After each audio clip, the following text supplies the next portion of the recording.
Bonjour, je me présente, je suis Esther Fortin, je suis enseignante de sciences à la Polyvalente de Saint-Georges et je m'adresse à vous pour vous présenter les différentes options qui s'offrent à vous en sciences en 4e et 5e secondaire.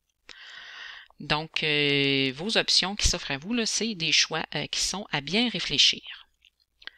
Donc, en 4e secondaire, il y a une option qui s'offre à vous au niveau des sciences, c'est ce qu'on appelle l'option sciences de l'environnement.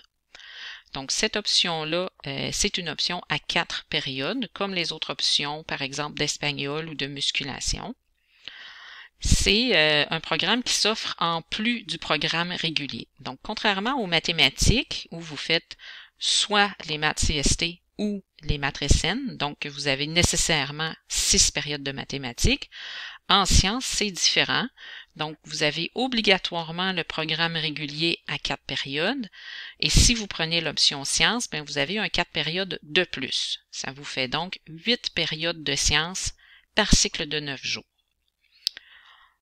Par contre, contrairement aux mathématiques, il n'y a pas de note minimale requise. C'est certain qu'il faut avoir au moins réussi ces sciences en 3e secondaire, mais il n'y a pas un pourcentage qui est recommandé là, pour avoir accès à l'option.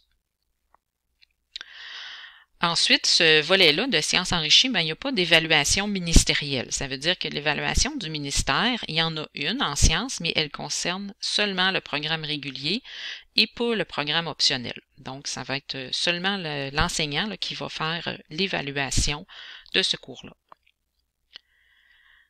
C'est quoi le contenu? Ben, en fait, le contenu du cours de sciences de l'environnement, ben, c'est essentiellement que vous allez approfondir les notions qui sont vues dans le programme régulier. Donc, vous commencez à avoir certaines notions au régulier et vous les approfondissez par la suite dans le programme enrichi. Par contre, il y a un volet là, qui est tout à fait particulier au cours de sciences de l'environnement et c'est le volet de la génétique. Donc, la génétique, c'est une partie là, qui n'est pas du tout vue dans le programme régulier. Elle est seulement vue dans le volet enrichi.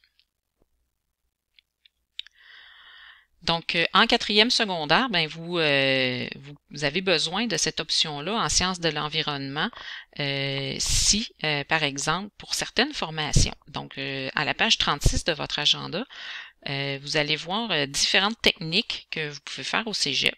Et lorsque vous voyez ce symbole-là ici, qui est un triangle avec des poids, ben, ça veut dire que l'option sciences de l'environnement est nécessaire pour avoir accès à cette formation-là. Donc, c'est le cas, par exemple, si vous voulez faire une technique de santé animale ou bien si vous voulez aller en soins infirmiers. Donc, vous devez faire l'option sciences de l'environnement. Vous avez également besoin de cette option-là en 4e secondaire si vous souhaitez faire la chimie en 5e secondaire. Donc, chimie en 5e secondaire, toujours dans votre agenda, si vous voyez qu'il y a de la vaisselle comme ça veut dire que le cours de chimie est nécessaire. Si le cours de chimie est nécessaire, ça veut dire qu'avant de faire le cours, vous devez avoir fait sciences de l'environnement. Donc, si vous ne faites pas sciences de l'environnement en 4e secondaire, vous ne pourrez pas faire chimie en 5e secondaire. C'est vraiment un préalable. Donc, c'est le cas, par exemple, de la technique d'hygiéniste dentaire et la technique d'inhalothérapie, là, 2 techniques pour lesquelles vous devez avoir fait la chimie. C'est la même chose si vous voulez faire la physique en 5e secondaire. Donc, la physique, on la représente avec un symbole là, de l'atome. Ben, vous devez également avoir fait sciences de l'environnement. Donc, c'est aussi un préalable pour faire la physique.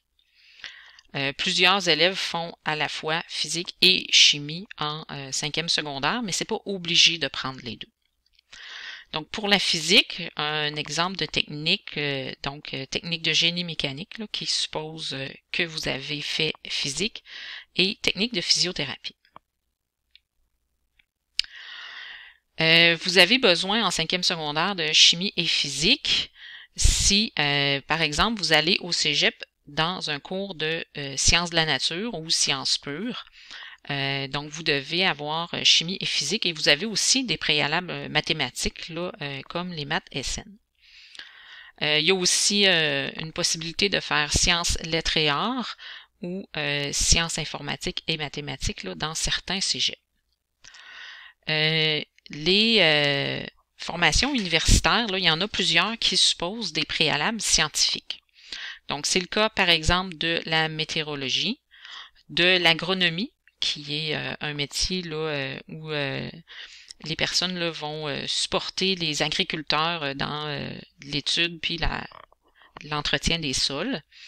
En diététique aussi, donc c'est une formation qui nécessite des sciences, l'ergothérapie, la pharmacie. Si vous souhaitez devenir enseignant en sciences, tous les domaines du génie, donc génie chimique, électrique, mécanique, tous ces domaines-là supposent une formation en sciences. Et il y a bien d'autres domaines là, qui ne sont pas énumérés ici où vous avez besoin des sciences.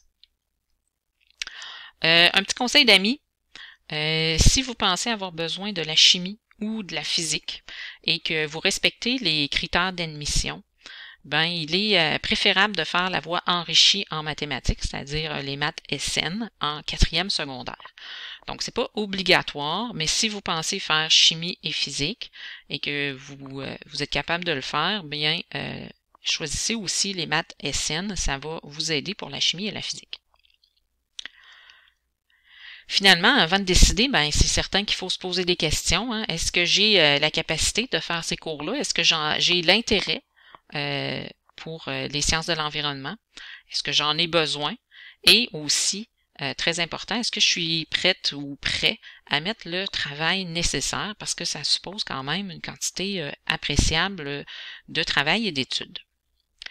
Donc, si vous avez des questions, je vous invite à vous adresser à vos enseignants de sciences ou bien à prendre un rendez-vous avec un conseiller d'orientation.